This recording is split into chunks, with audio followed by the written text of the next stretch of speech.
Okay guys, we have another clip here from Parliament, and it makes me sick to say that common sense is coming from a Lib Dem MP. No, you are not dreaming. No, this is not some hellish nightmare either. It's real and it happened in relation to the Coronavirus Act Parliament votes on tomorrow that will renew these powers, taking away our liberties for another 6 months. But as I said, one of the few MPs to call out Boris on our liberties today during PMQs was a Lib Dem in Ed Davey. Yes, that Ramonin tosspot who usually sits firmly on the wrong side of all arguments actually did something right for a change by calling out the fact Boris no longer needs the coronavirus regulations he's trying to force through for another 6 months. As I said, that vote will be tomorrow afternoon and I will livestream it so we can see which MPs vote to continue destroying our lives, despite, as you know, the government's initial aim being met with their beloved vaccine. It is sad to say I have to agree with Ed Davey on something in relation to stopping the Coronavirus Act because he is right. Boris gives us a bullshit mealy-mouthed response as you would expect though, kind of par for the course at this point. But here, watch it for yourself and then pay attention to the clip that I send you after. It is rather funny and it's coming from a Conservative MP, so you don't just have to listen to Ed Davey in this one. The Prime Minister talks about restoring freedoms as we emerge from the lockdown. It is pushing a bill that will restrict one of our most fundamental freedoms, the right to peaceful protest and peaceful assembly.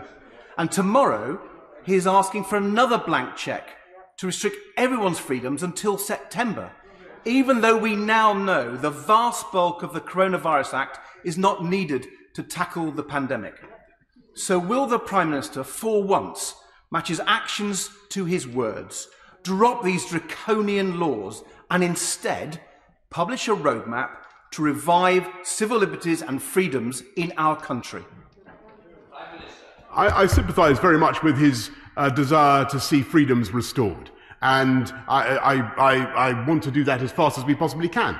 That's why we've set out the cautious but we hope irreversible roadmap that we have, which I hope that he supports, and I hope the right honourable gentleman also supports, though you can never tell, Mr. Speaker. But what we also want to do is to make sure that we're able to deal with the very considerable backlog that we faced because of the pandemic. So making sure that we have powers still to accelerate court procedures with Zoom courts, to make sure that we allow volunteers to continue to help in the NHS, retired staff to come back to the colours, powers that are necessary in education. It is important to be able to continue with those special measures for the months ahead, and that's why we've set out the bill as we have.